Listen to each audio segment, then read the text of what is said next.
नमस्कार दोस्तों, मैं फिर से अभी सभी व्यूअर्स का अपने चैनल में स्वागत करता हूं। दोस्तों, मैं जो रेगुलेशन पढ़ा रहा हूं वो एमसीक्यू स्टाइल में पढ़ा रहा हूं और एक एक बिंदु को हाईलाइट कर रहा हूं जिससे कि आपका कोई भी ऑब्जेक्टिव क्वेश्चन छूटे नहीं।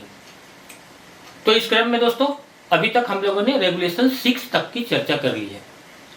अब इस क्रम को हम आगे बढ़ाते हैं दोस्तों, और आज हम लोग लेते हैं रेगुलेशन नंबर 7।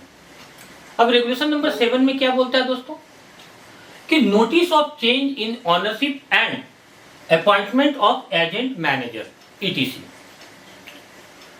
अब इसका पहला पॉइंट हम लोग लेते हैं 7 डेज। 7 डेज में क्या बोलता है दोस्तों कि अगर किसी माइंस में क्या हो रहा है दोस्तों कि माइंस का नाम बदल रहा है या उसका ऑनर बदल रहा है अथवा माइन और ऑनर दोनों का एड्रेस बदल रहा है, तो ऐसे सिचुएशन में क्या होगा कि ऑनर, एजेंट और मैनेजर 7 दिन के अंदर किसको नोटिस करेगा? सीआई और आरआई को नोटिस करेगा। अब हम लोग देखते हैं कि कौन कौन से फॉर्म में नोटिस करेगा। तो पहला आता है कि अगर माइंस का नाम बदल रहा है तो चेंज ऑफ नेम, यानी माइंस का नाम बदल रहा है तो क्या होगा? फॉर्म 2A में। अगर ऑनर बदल रहा है तो क्या होगा?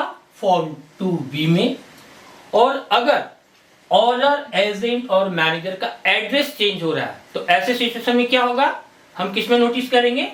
फॉर्म 2C में नोटिस करेंगे। अब फिर हम दूसरा टॉपिक लेते हैं दोस्तों। इसमें क्या बोलता है कि माइन का ऑनर कोई फर्म या एसोसिएशन है तो वैसी स्थिति में क्या होगा दोस्तों कि अगर किसी फर्म का पार्टनर चेंज हो रहा है तो। दूसरा क्या है? एसोसिएशन का कोई मेंबर बदल रहा है, चेंज हो रहा है तो। तीसरा क्या है कि अगर कोई पब्लिक कंपनी है, फर्म है, एसोसिएशन है, अगर वो कोई पब्लिक कंपनी है और उसका डायरेक्टर चेंज हो रहा है तो। चौथा क्या बोल रहा है कि अगर यह फर्म या एसोसिएशन कोई अगर प्राइवेट कंपनी है और उसका कोई शेयर होल्डर चेंज हो रहा है तो। इन चारों स्थितियों में क्या करेंगे दोस्तों कि 7 दिन के अंदर, इन 7 डेज, हम किसको नोटिस करेंगे? सीआई और आरआई को नोटिस करेंगे। अब इसमें तीसरा पॉइंट क्या है दोस्तों? इसका तीसरा पॉइंट ये बोलता है कि अगर किसी माइंस का ऑनरशिप ट्रांसफर हो रहा है तो। क्या हो रहा है दोस्तों? ऑनरशिप ट्रांसफर हो रहा है तो क्या करना है दोस्तों कि नोटिस जो हम लोग करेंगे वो फोर्थविथ करेंगे, यानी तत्काल करेंगे। किसको? सीआई और आरआई को करेंगे। अब चौथा पॉइंट लेते हैं दोस्तों। अब इसमें क्या बोलता है कि जब किसी agent, manager, engineer, surveyor, ventilation officer, safety officer और असिस्टेंट मैनेजर, कौन कौन सा दोस्तों?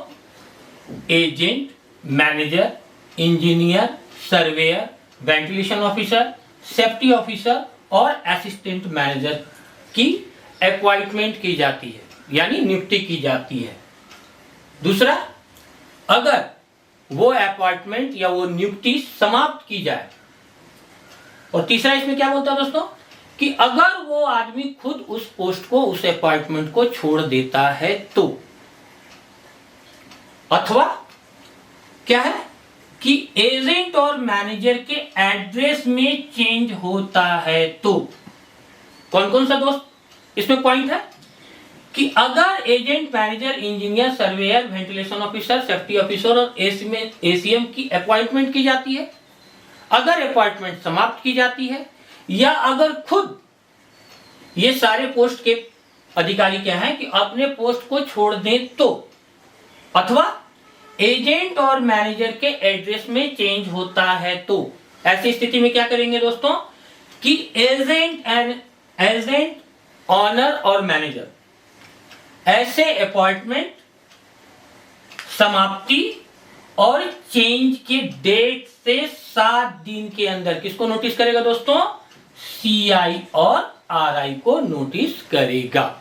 अब हम लोग बात करते हैं कि हम लोग नोटिस कौन कौन से फॉर्म में करेंगे। तो पहला क्या है कि अपॉइंटमेंट का जो नोटिस होगा दोस्तों, अपॉइंटमेंट का नोटिस हम लोग किस में करेंगे? फॉर्म 2D में करेंगे। और दूसरा क्या है कि अगर अपॉइंटमेंट समाप्त की जाती है या छोड़ दी जाती है या उसका एड्रेस चेंज होता है तो किस फॉर्म में नोटिस करेंगे दोस्तों? फॉर्म 2E में नोटिस करेंगे। अब इसका 5वां पॉइंट क्या बोलता है दोस्तों? इसमें यह बोलता है दोस्तों कि माइंस का ऑनर जो है वो क्या करेगा? मैनेजमेंट, कंट्रोल, सुपरविजन और डायरेक्शन के संबंध में ऑनर की ओर से ऑथराइज्ड जो पर्सन है उसका नाम और डिजिग्नेशन का रिटन इंफॉर्मेशन किसको देगा दोस्तों? CI और RI को देगा। क्या करेगा दोस्तों?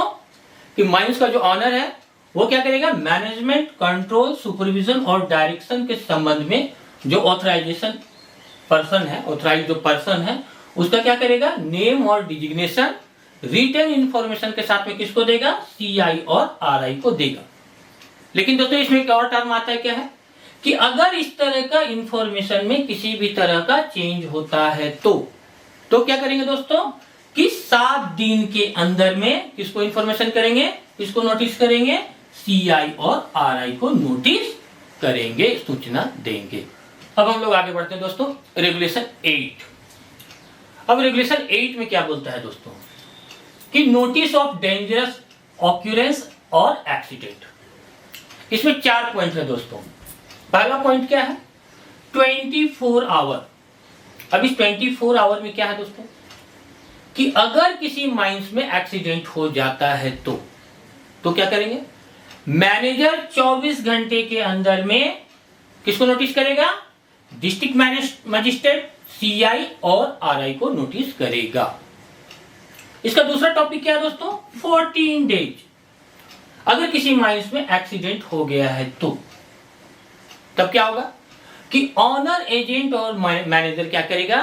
कि एक नोटिस बोर्ड पर उसका सूचना देगा और वो सूचना मिनिमम 40 डेज तक उस नोटिस बोर्ड पे लिखा रहेगा। ठीक है दोस्तों। अब तीसरा टर्म आता है इसका 7 डेज।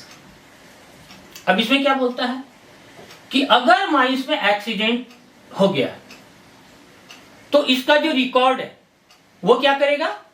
मैनेजर 7 दिन के अंदर, अगर कोई माइंस में एक्सीडेंट हो गया है तो मैनेजर क्या करेगा?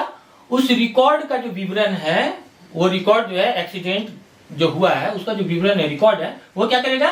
कि 7 दिन के भीतर किसको देगा? CI और RI को देगा। कौन से फॉर्मेट में? फॉर्म B के फॉर्मेट में देगा। अब इसका लास्ट टॉपिक क्या है? 15 डेज। अब इसमें क्या बोलता है दोस्तों? कि अगर एक्सीडेंट हो गया है और आदमी जब काम पर लौटता है तो क्या करना है? कि अगर एक्सीडेंट के बाद अगर आदमी काम पर लौटता है तो वैसी स्थिति में क्या होगा? कि 15 डेज के अंदर में मैनेजर क्या करेगा? इसका नोटिस किसको देगा? CI और RI को देगा। कौन से फॉर्मेट में? फॉर्म 4C के फॉर्मेट में देगा। फॉर्म 4C के फॉर्मेट में देगा। अब हम लोग चर्चा करते हैं रेगुलेशन नंबर 9 की। इसमें क्या बोलता है दोस्तों? कि नोटिस ऑफ डिजीज। इसमें सिर्फ एक पॉइंट है दोस्तों, वो है 3 डेज। इस 3 डेज में क्या है दोस्तों?